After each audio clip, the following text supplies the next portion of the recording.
नमस्ते मंडळी. आपल्या आयुष्यामध्ये अशा बऱ्याच घटना घडतात की ज्यावेळेस आपल्याला संकटांना सामोरं जावं लागतं. मग या संकटामधून वाचण्यासाठी आपण प्रयत्न करतो आणि आपली अशी एक सुप्त इच्छा असते की ह्या संकटातून आपल्याला कुणी बाहेर काढावं, कुणीतरी मदत करावी. जे व्यक्तीच्या बाबतीत सत्य आहे तेच संस्थेच्या बाबतीत, तेच एका देशाच्या बाबतीमध्ये.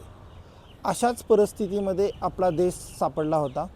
संकट होतं अर्थव्यवस्थेसंदर्भातलं. साल होतं 1991. आता संकट होतं म्हणजे नक्की काय होतं ते आपण जाणून घेऊया. भारत स्वतंत्र झाल्यापासून अर्थव्यवस्था आपली खूप धीम्या गतीने वाढत होती, पण आता ती मोठ्या अशा अनिश्चिततेच्या गर्त्यात सापडली होती. वर्ष होतं 1991चं, जुलै महिना. अर्थव्यवस्थेकडे पुरेशी परकीय गंगाजळी नव्हती.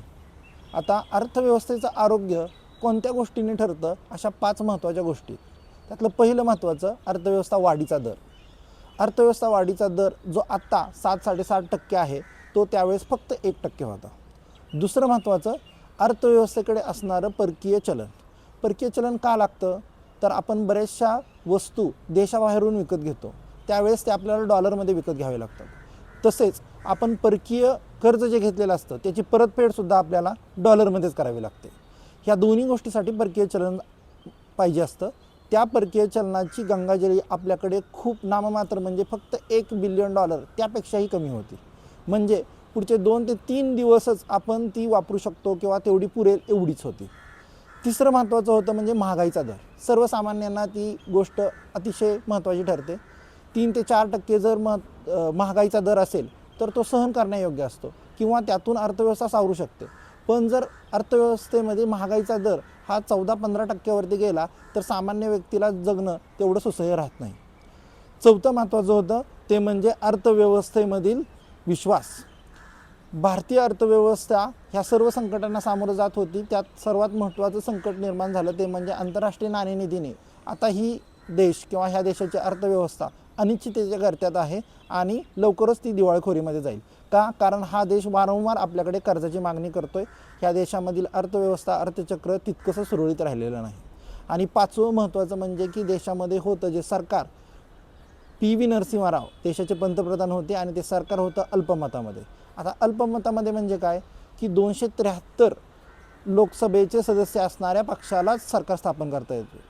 पण त्यावेळेस कोणत्याही पक्षाला तेवढे सदस्य संख्या नव्हती आणि मग काँग्रेसचं सरकार म्हणजे PV नरसिंह राव यांच्या नेतृत्वाखालचं सरकार हे अल्पमतातलं सरकार होतं. त्याला बऱ्याचशा इतर पक्षांनी, त्यातही महत्त्वाचे म्हणजे डाव्या पक्षांनी बाहेरून पाठिंबा दिला होता. आता ह्या सर्व अनिश्चिततेमध्ये एक महत्त्वाची गोष्ट ठरली की म्हणजे संकटामधून सावरण्यासाठी प्रत्येक वेळेस आपले प्रयत्नच हे उपयोगी पडत नाही, तर त्यामागे एक पडद्यामागं बऱ्याचशा घडामोडी घडत असतात. त्यातली सगळ्यात महत्त्वाची म्हणजे की नियतीचा ठराव. नियतीनेच जर ठरवलेलं असेल की एखाद्या व्यक्तीला किंवा देशाला संकटातून बाहेर काढणं, तर मात्र आपले प्रयत्न पुरेसे असो किंवा त्यापेक्षा जास्त असो, नियती ते काम करून जाते. तर आता लक्षात घेऊया की 1991ला ही अर्थव्यवस्थेची परिस्थिती सुधारण्यासाठी त्यावेळेचे वित्तमंत्री म्हणजे अर्थतज्ज्ञ डॉक्टर मनमोहन सिंग हे या अर्थव्यवस्थेतून देशाला बाहेर काढण्यासाठी एक विशिष्ट असा कार्यक्रम आखत होते. पण अर्थव्यवस्थेमध्ये पुरेसा असा विश्वास निर्माण होण्यासाठी आणि त्यातून आपल्याला सावरण्यासाठी एक महत्त्वपूर्ण निर्णय घ्यायचा होता. तो निर्णय होता डिव्हॅल्युएशन ऑफ रुपी. म्हणजे काय? रुपयाचं अवमूल्यन. आता हे अवमूल्यन काय असतं साध्या भाषेमध्ये समजून घेऊया. जर $1ची वस्तू आपण निर्यात केली तर त्या वेळेस आपल्याला ते रुपयामध्ये किती मिळणार हा जो दर आहे तो म्हणजे, मग $1ची वस्तू आपण निर्यात केली तर त्यावेळेस 1991ला म्हणजेच ₹18 आपल्याला मिळत होते. जर आपल्याला परकीय चलन वाढवायचं आहे तर आपल्याला रुपयाचा दर हा खाली आणावा लागणार, जेणेकरून $1ची जर वस्तू आपण निर्यात केली तर त्या तुलनेमध्ये आपल्याला $1च्या तुलनेत ₹18च्या ऐवजी आपल्याला ₹20, ₹24 असे मिळते. पण अवमूल्यन करणं तितकंसं सोपं नसतं.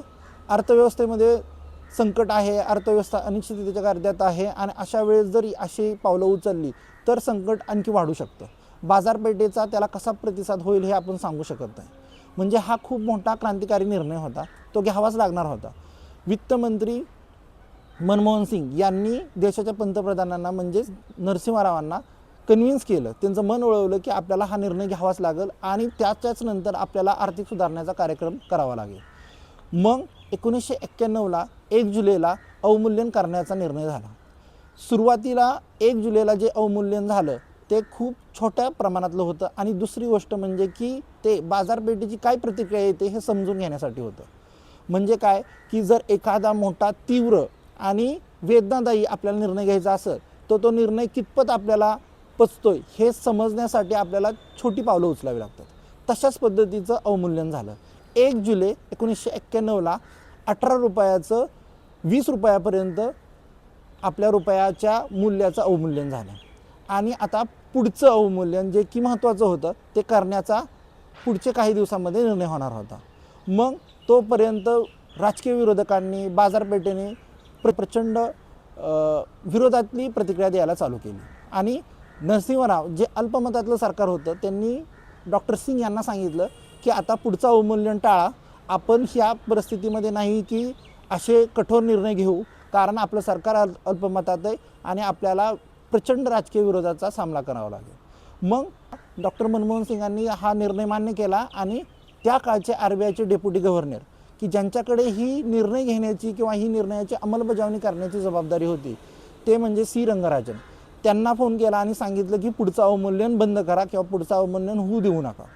9:30 वाजता फोन केला पण सी रंगराजन यांचा रिप्लाय आला की आय हॅव जम्प. म्हणजे काय, मी अगोदरच उडी घेतलेली, अगोदरच्या काही मिनिटापूर्वीच मी नवीनचे दर रुपयाचे हे जाहीर केलेले आहेत आणि बाजारपेठेमध्ये ते पोचलेले आहेत. आता आपल्या हातामध्ये गोष्टी राहिलेल्या नाहीत.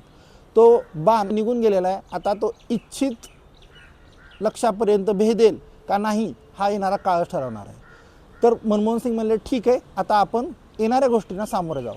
पण परिस्थितीनंतर चांगली बदलली, बाजारपेठेने सकारात्मक प्रतिसाद दिला, राजकीय विरोधक हा जो तीव्र होता तो नंतरच्या काळामध्ये मावळला आणि 23 जुलै 1991ला भारतीय अर्थव्यवस्थेतलं सर्वाधिक क्रांतिकारी अर्थसंकल्प डॉक्टर मनमोहन सिंग यांनी मांडला आणि त्यामध्ये जागतिकीकरण म्हणजे काय की भारतीय व्यक्तींना जगातील गुणवत्तेच्या वस्तू आणि सेवा यांचा परिचय करून देणं, भारतीय बाजारपेठ जागतिक भांडवलाला उघडी करून देणं म्हणजे जागतिकीकरण. आणि दुसरं उदारीकरण म्हणजे काय की तुम्हाला उद्योगधंदा स्थापन करण्याचं स्वातंत्र्य, उद्योगधंदा वाढवण्याचं स्वातंत्र्य. आणि तिसरं म्हणजे खाजगीकरण.